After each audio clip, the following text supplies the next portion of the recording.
عليك يا الفرد الصمد رزق الأنام، عليك يا الفرد الصمد رزق الأنام، على الرسول وله صحبه سلام، وعلى طورق من الدرجات ترقى لمجد وسط العرب حد الحسام، قبيلة ما حذها جوسي لها إلا يدخلني مع باب السلام، كأنه يقول قبلة المجد تلت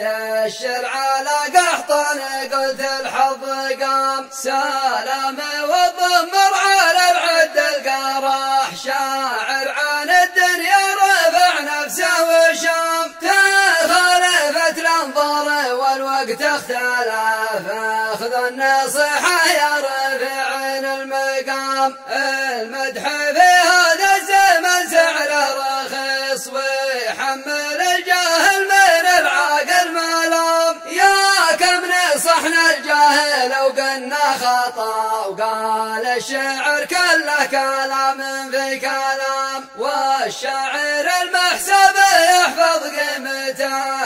اما كذا ولا على الشعر السلام، يا مدح المذموم ذمام المدح، ما تدري ان النور جل الظلام، احفظ مدحك من المخالق بسوا، لا تقرن الكليه مع فرخ السنام، ولا تمدح اسم قل جده كان شيخ، كم ختم شيخ ينقله بارد عظام، لا تمدح العارف له ولسانه فصيح، كم عارف النروغ من الثعلب دوام، ولا تمدح الشاعر له ويشدك احكاه، كم شاعر الرجولته ما هي تمام، لكن بعضهم شاعر تثني عليه غير القصد افعله تروش الغمام، ولا تمدح التاجر ولو عنده فلوس، لا تشوف العين مدات نجسام، كم تاجر يمشي مع مسح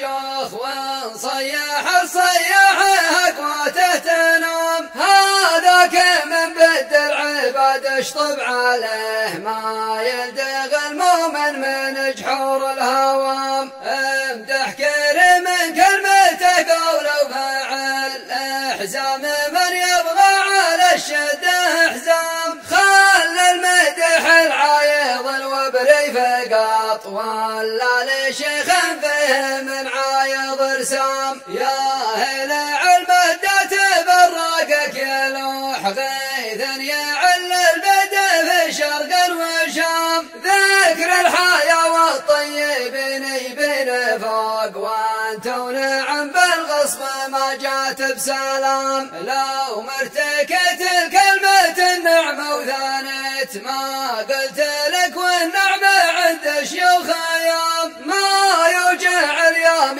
مثل مدح الذميم، ولا ينوم سم مثل مدح الكرام، يا عايض تجمل وربعك الاعتزام، وبرية هدتهم تحمل جهام، وانت ما تلحق عطاياك الحسوف، واثقل من العارض على كبد المهام، عز الله انه ضايع في ذا الزمان، ما لا ذكر مثلك على الشده حزام، يا هلع المدات سمسف محالف، لقى من الشيخ ابن خنزور سيام.